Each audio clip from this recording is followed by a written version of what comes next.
बिस्मिल्लाहिर्रहमानिर्रहीम अस्सलामुअलैकुम वरहमतुल्लाहि वबरकातुहू।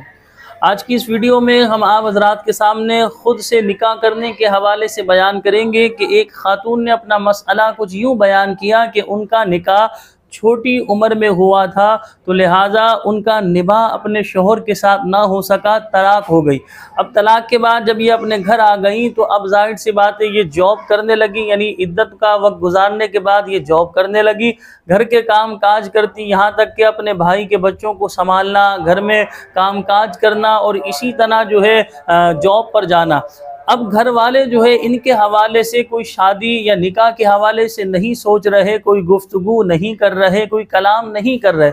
अब इन खातून का कहना यह है कि मैं ख़ुद से जो है मैं निकाह करती हूँ, तो लिहाजा ऐसी सूरत में वो निकाह मुनक़िद होगा या नहीं। तो होता यही है हमारे मुआशरे में, जब इस तरह औरत को तलाक हो जाती है और वो अपने मैके में जाकर बैठ जाती है, तो लिहाजा वो भाई के बच्चों को संभाल रही होती है या जॉब कर रही होती है। जब जॉब कर रही होती है, अगर अच्छी सैलरी वो कमा रही है, तो घर वाले कभी भी उसकी शादी के बारे में सोचते नहीं है, सिवाय चंद अफराद के। चंद अफराद अच्छे भी होते हैं, तो लिहाजा अक्सरियत को हमने ये देखा है कि वो कहते हैं भाई अब ये कमा कर ला रही है, तो बेटी के बजाय गोया कि बेटा बन गई। ये कमा कर ला रही है, सैलरी लेकर आ रही है, घर में राशन डलवा रही है, तो अब ये तो गोया कि हमारी एक तरह से हेल्प कर रही है, हमारी मदद कर रही है, तो अब इसकी आगे शादी करा कर क्या करेंगे। तो लिहाजा वो लोग शादी नहीं करवा रहे होते, या बाज़ दफ़ा ऐसा होता औरत अगर जॉब नहीं कर रही तो वो पूरे घर का काम काज कर रही होती है, यहाँ तक कि भाभीयों के बच्चों को और इसी तरह भाई के बच्चों को संभाल रही होती है। तो अब ये इन खातून का कहना कि मैं ख़ुद से निकाह करती हूँ, तो लिहाजा वो निकाह मुनक़िद होगा या नहीं, तो याद रखें वो निकाह बिल्कुल मुनक़िद होगा।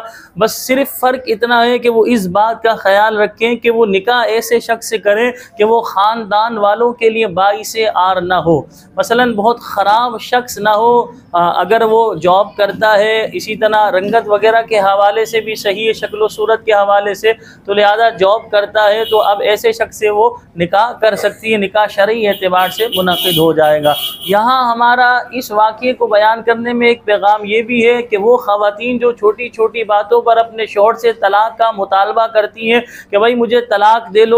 दो, नहीं रहना आपके साथ, वो छोटी छोटी बातों पर पिज़्ज़ा नहीं आया, बर्गर नहीं आया, लिपस्टिक नहीं आई, नए कपड़े नहीं आए, या हमें जो है सी साइड नहीं लेकर गए, फला होटल में खिलाने को नहीं लेकर गए, या पार्क नहीं लेकर गए, सिर्फ ये छोटी छोटी बातों पर जो है वो तलाक का मुतालबा कर रही होती है। ऐसी ख़वातीन इस बात को समझिए कि आपके तलाक हासिल करने के बाद मैके में दो काम आपने करने होंगे, या तो आपने बाकायदा जॉब करनी होगी, या अपने अब भाई के बच्चों को संभालना होगा, अपने पूरे कुंबे को, अपने पूरे घर को आपने पालना होगा। घर में काम काज सिर्फ यही आपकी ड्यूटी और जिम्मेदारी होगी, ना आगे कोई आपकी शादी के बारे में, आपके मुस्तकबिल के बारे में सोचेगा, उनके जहन में ख्याल भी नहीं आएगा। अगर बिलफर्ज गलती से ख्याल आ भी गया तो वो फ़ौरन ख्याल को झटक देंगे, नहीं नहीं ये तो बुरा ख्याल आ गया, इसे फ़ौरन जहन से निकाल दो। तो लिहाजा हमारी अपनी बहनों से, ख़वातीन से मुअद्दिबाना गुजारिश है, हमदर्दी है कि खुदारा अपने शोहर के साथ निभाने की कोशिश किया करें,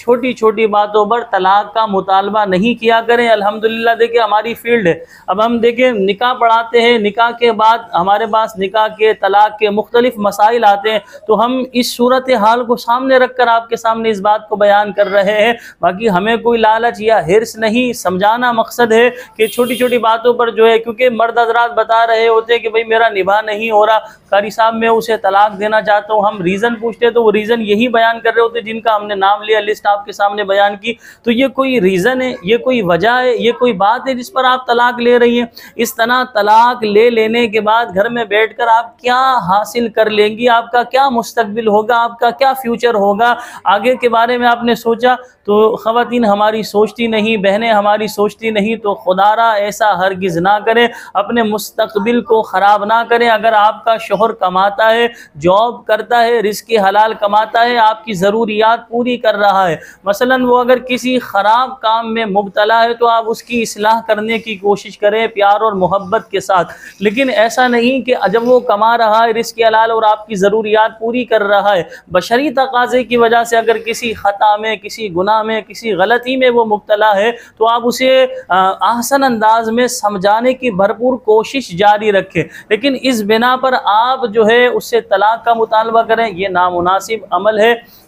क्योंकि आगे अगर बिलफर्ज आपकी शादी होती है तो क्या वो बंदा जो है 100% 100% जो है दुरुस्त होगा, उसमें कोई खामी कोई ख़राबी नहीं होगी? ऐसा दावा आप हरगिज़ नहीं कर सकती। तो खुदारा जो अल्लाह ने आपको नेमत दी, क्योंकि अल्लाह ताला ने जोड़े बनाए, अल्लाह ने आपके मुक़द्दर में ये बात लिखी थी आपकी शादी फ़लाँ से होनी है, तो लिहाजा जब आपकी शादी फ़लाँ से हो गई, अगर हमने आपको बताया सही बात जो है कि वो जॉब करता है, रिज़्क़ हलाल कमाता है, आपकी ज़रूरियात पूरी करता है, तो लिहाजा आप उसके साथ निभाने की भरपूर कोशिश करें। हाँ, अगर कोई ऐसा निकम्मा, नालायक, चरसी, मवाली, चोर, डाकू, गालियाँ बकने वाला, बेहुदा हरकतें करने वाला, निकम्मा, नालायक के कमाने भी नहीं जाता और वो ससुराल वालों से ही मुतालबात करता है, बीवी को मारता पीटता है, उससे ही से कमवाता है, अब ऐसी औरत अगर तलाक का मुतालबा करे तो ये तो समझ में आने वाली बात है कि उसका तलाक का मुतालबा करना बिल्कुल दुरुस्त है। कि ये जिस मकसद के लिए निकाह हुआ, कि भाई जाहिर सी बात है निकाह होने के बाद सबसे बड़ी जिम्मेदारी होती है कि मर्द पर सारी जिम्मेदारी आयद होती है। मसलन औरत को वही खिलाएगा, वही पिलाएगा, वही रहाइश देगा, वही उसको लिबास जो है फराहम करेगा, यानी ये सारी जिम्मेदारियां मर्द पर आयद होती हैं। अब यहाँ तो उलट हो गया कि कमाना मर्द ने था, उल्टा मर्द बैठकर रोटियां तोड़ रहा है घर में और औरत को कमाने के लिए भेज रहा है, और उसके बावजूद मार भी पीट भी रहा है, बच्चों को भी उसी से पलवा रहा है। तो ऐसे शख्स से अगर वो औरत तलाक का मुतालबा करती है, ये तो समझ में आने वाली बात है। बहरहाल हम दुआ गो हैं अल्लाह पाक हम सब के हाल पर रहम फरमाए। हम जिस पुरफितन दौर से गुजर रहे हैं, यकीन मानिए हम कुर्बे क़यामत के, यानी कि हम क़यामत के करीब हैं, क्योंकि ये पुरफितन दौर चल रहा है। इस दौर में अपने आप को गुनाहों से बचाना और अपने आप को गैर शरई कामों से बचाना इंतहाई दुश्वार है। अल्लाह रब्बुल आलमीन मेरी और आपकी हिफाजत फरमाए। अल्लाह पाक हम सबको सिराते मुस्तकीम पर चलाए, हमारे घरों में खुशहालियाँ, मोहब्बतें पैदा फरमाए, नफ़रतों, अदावतों, लड़ाई झगड़ों का अल्लाह पाक खातिमा फरमाए। अस्सलामु अलैकुम व रहमतुल्लाहि व बरकातुहू।